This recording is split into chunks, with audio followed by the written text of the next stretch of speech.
It starts with something that doesn't feel right, but no one can explain why. A young man walks door to door, knocking politely, asking the same question over and over again. Have you seen my parents? His voice sounds calm, controlled, almost rehearsed. But behind that calm, something is off, because what neighbors didn't know at that moment, what police didn't yet realize, was that the truth wasn't missing. It was standing right in front of them. And as investigators began to dig deeper into this quiet Wisconsin neighborhood, they uncovered something far darker than a missing persons case, a trail of lies, a fabricated life, and a crime so calculated it would shatter the image of the perfect son. July 8th, 2021. A doorbell camera captures 23-year-old Chandler Halderson moving through his neighborhood in Windsor, Wisconsin. He stops at one house, then another, each time repeating the same story. His parents, Bart and Krista, had gone away for the 4th of July weekend. They were supposed to return days ago, but now they're gone. According to Chandler, the plan was simple. On the morning of July 2nd, his parents were picked up by friends and driven nearly 3 hours north to their family cabin in White Lake. A quiet place, remote, surrounded by woods. They were going there to relax and fix a fireplace. But something changed. Days passed. No calls, no texts. Their phones went straight to voicemail. At first, that didn't seem unusual. Cell service near the cabin was notoriously bad. But by midweek, silence turned into fear. Chandler begins telling anyone who will listen that something is wrong. He reaches out to friends, talks to neighbors, even appears on local news. On camera, he looks like a worried son trying to hold it together. His words paint a picture of confusion and fear. Why wouldn't they check in? Why wouldn't they call? Were they hurt, lost, or worse? He even suggests the possibility no one wants to say out loud. What if something happened to them?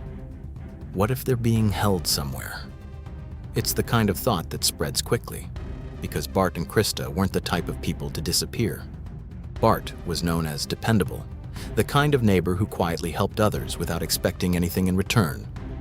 Krista was warm, energetic, deeply connected to her family. They had routines, responsibilities. Krista was supposed to be at work, and missing even a single shift without notice wasn't like her. This wasn't just unusual, it was alarming. But then, small details begin to surface, details that don't quite fit. Chandler says his parents were picked up early in the morning by friends, but he doesn't know who those friends were. He was asleep, he claims. He never saw them leave. That alone raises eyebrows, because how do two people vanish without a single confirmed sighting? Still, at this point, investigators keep an open mind. Maybe it's a misunderstanding. Maybe the couple simply stayed longer than expected. Maybe they lost track of time. So police decide to check the cabin. If Bart and Krista are there, this could all be resolved quickly. When officers arrive at the property in White Lake, they're met with something unexpected. The place is quiet. Too quiet. The cabin is locked. No signs of activity, no vehicles, no movement. They force their way inside, announcing themselves. Nothing. Inside, the air feels untouched. Dust sits undisturbed across surfaces. Beds are neatly made. No food, no luggage, no indication anyone had stayed there recently. Outside, it's the same story. No footprints, no signs of entry, no disturbance in the surrounding area. It doesn't look like anyone arrived here days ago. In fact, it looks like no one has been here in a long time. Investigators widen their search. They check the nearby boathouse. All 3 family boats are still there, unused, exactly where they should be. Which means one thing: Bart and Krista never made it to the cabin. Not by car, not by boat, not at all. And suddenly, this isn't a missing persons case anymore. It's something else, something much more serious. Because if they didn't go north, then the last place they were seen was home. Back in Windsor, investigators shift their focus to the Halderson family home. At first glance, everything looks normal. Quiet suburban house, nothing obviously out of place. But then they notice something strange. The fireplace. One of the glass panels is shattered. Odd, but not alarming on its own, until they start looking closer. Parts of the home appear too clean, like they've been recently scrubbed. Kitchen tiles are missing, cabinets partially removed. Chandler had mentioned renovations, but something about it doesn't sit right. Then comes the moment everything changes. Using luminol, investigators begin scanning the house, and what they find is impossible to ignore. Blood. Not just a little, but enough to suggest something violent happened here. And it's not visible to the naked eye, which means someone tried very hard to clean it up. And there's only one person who can explain it. The last person to see Bart and Krista alive, their son, Chandler. Less than 24 hours after filing the missing persons report, Chandler is brought in for questioning. At this point, he's still seen as a concerned son, cooperative, helpful. But as soon as he's left alone in the interrogation room, something changes. The cameras capture him moving strangely, leaning, listening, as if trying to hear what detectives are saying outside. It's subtle, but noticeable, and it raises a question investigators won't ignore. Is he nervous, or is he hiding something? Because what Chandler is about to tell detectives seems believable at first. A simple accident, a broken fireplace, an injury. But the deeper they look into his story, the more it begins to unravel, piece by piece, lie by lie, until the truth becomes impossible to hide. When detectives finally sit across from Chandler Halderson, they don't come in aggressive, not yet, because right now he isn't a suspect. He's the concerned son, the last person to see his parents alive, and the key to finding them. So they keep it calm, measured, they let him talk, and Chandler is ready. Almost too ready. Detectives ask him to go back, not to the day his parents disappeared, but to the days before, to something that might seem small, but isn't. A broken fireplace. Chandler leans forward slightly, thinking, then begins. It was Wednesday, he says. Just a normal afternoon at home. His mom was at work. He and his dad were downstairs watching TV.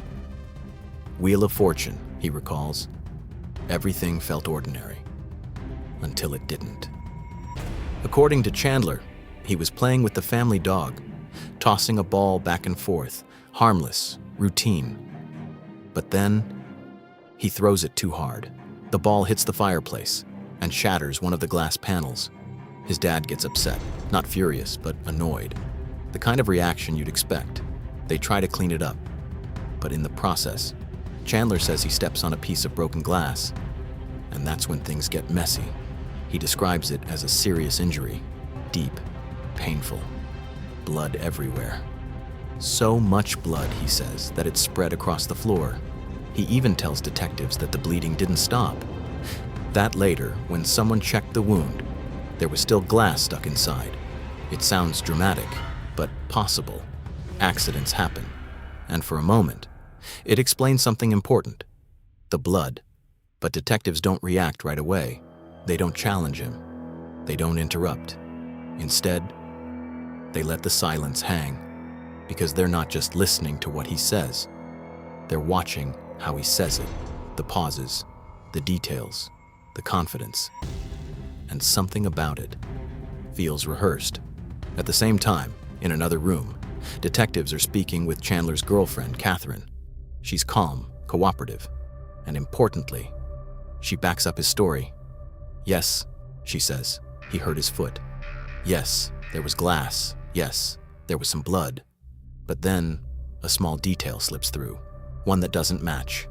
When asked how much blood she saw, her answer is different. Not a lot, not everywhere, just a little. A minor injury, something you'd expect from a cut toe, not something that would leave behind the kind of evidence investigators found in the house. And just like that, the first crack appears. Small, but impossible to ignore. On its own, it's nothing. People remember things differently, especially under stress. But this isn't the only inconsistency, not even close. Because the more Chandler talks, the more his story begins to stretch. And eventually, it starts to break. Detectives move forward. They ask about the weekend, the 4th of July, the day his parents were supposed to be at the cabin. Chandler says he didn't stay home. He went out, visited Catherine's family, had dinner, tried to keep his mind off things. But then, he says, something happened. While at dinner, he claims he had a breakdown, emotional, physical, overwhelming. Not because of his parents, but because of an injury. One, he says, changed everything. He tells detectives that weeks earlier, he suffered a serious fall. He hit his spine, and the damage was permanent. According to Chandler, the injury left him with nerve damage, numbness in his legs, difficulty walking, even the possibility of needing major medical intervention in the future. It's a serious claim, the kind that would affect every part of his life, including something simple, like driving. He tells detectives he can't, that it's too dangerous, that his condition makes it impossible. But here's the problem. In the same timeline, Chandler describes himself doing exactly that, driving multiple times to different locations, across town, without hesitation, without difficulty. And now, the inconsistencies aren't small anymore. They're stacking. Detectives begin to notice a pattern. Every part of Chandler's story has just enough detail to sound believable, but not enough consistency to hold up. It's like a puzzle where the pieces almost fit, but not quite. And the more they examine it, the clearer it becomes. Something isn't right. Then comes one of the biggest questions, the one that started everything. The mysterious friends. The people Chandler says picked up his parents on the morning of July 2nd. Detectives ask for names, descriptions, anything. But Chandler has nothing concrete, no clear answers, just vague explanations.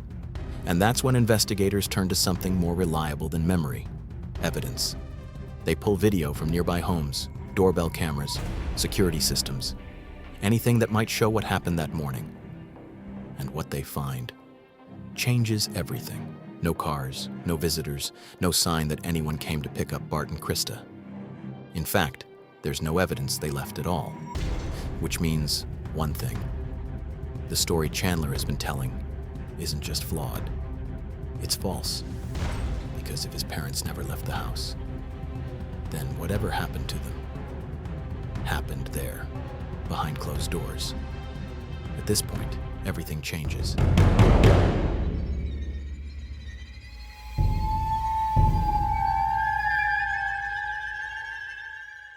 Chandler is no longer just a witness. He's becoming the center of the investigation, but detectives don't confront him yet. Not directly, because they know something important. If they push too hard, he might shut down, ask for a lawyer, and the truth could slip away. So instead, they let him keep talking, because every answer he gives creates new questions, every detail he adds introduces new contradictions, and with each passing minute, the version of reality he's trying to maintain gets harder to hold together.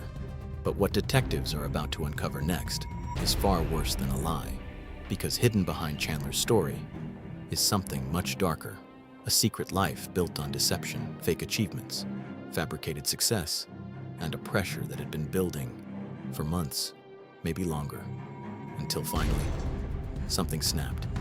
Back in the interrogation room, Chandler keeps talking, still trying to hold everything together, still trying to stay in control. He mentions something small, almost forgettable, a note. He says his mom left it for him that morning. "Good morning, Chandler. Hope your day goes really well." It sounds normal, routine, the kind of message a parent might leave before heading out early. But detectives don't react, not yet, because they already know something Chandler doesn't realize. That note was never meant for that day. Later, investigators would confirm the truth. The note had been written days earlier, unrelated to the disappearance. Chandler didn't find it that morning. He placed it there, moved it into view, used it as a prop. A simple detail meant to support a larger lie. And just like that, this isn't confusion anymore. It's manipulation. Back in the room, Chandler begins losing track. Dates blur together. Events overlap. He struggles to remember when his girlfriend visited, what day he was alone, what night he spent gaming. He corrects himself, then corrects himself again. each version slightly different from the last, and detectives notice, because this isn't how memory works. You might forget details, but you don't rewrite entire timelines, unless you're trying to build one. And it's not just the police who are starting to see it.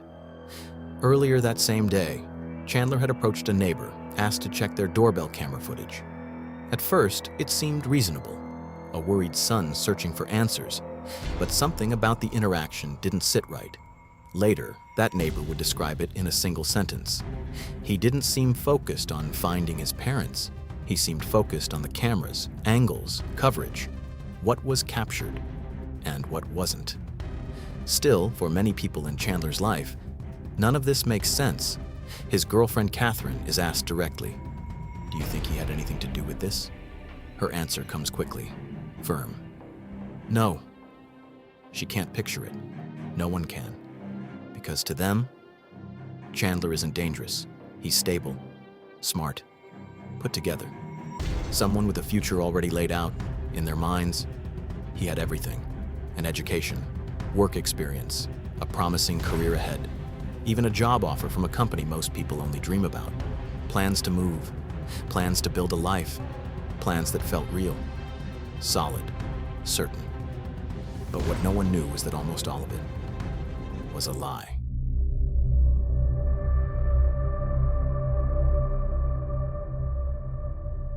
While Chandler continues, talking inside the interrogation room, investigators are working outside, following every lead, checking every location connected to him. And then they receive a tip from a property not far away, a farm, a place Chandler had visited recently.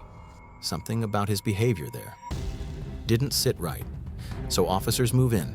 They begin searching the area, and within minutes, they find it, hidden in the woods, wrapped in a tarp, is a human torso, dismembered, left behind like something to be forgotten. But it isn't forgotten. DNA confirms it quickly. It's Bart. At that moment, everything changes. This is no longer a missing persons case. This is murder. And the person sitting in that interrogation room is no longer just a source of information. He's the prime suspect. Back at the house, more evidence is uncovered. Phones, both belonging to his parents, carefully wrapped in aluminum foil, an attempt to block tracking. Shell casings in the basement, 5 of them, each one pointing to the same conclusion. The violence didn't happen somewhere else. It happened at home.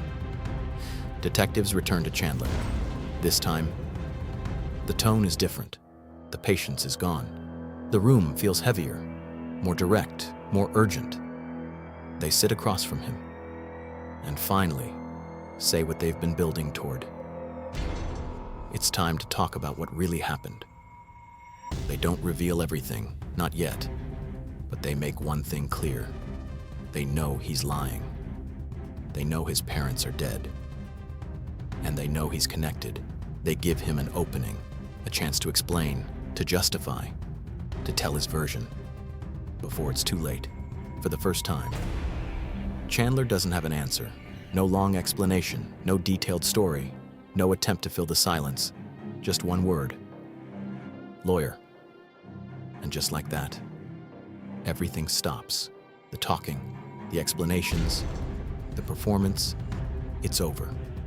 Because in that moment, the perfect son disappears. And what's left behind is someone with something to hide.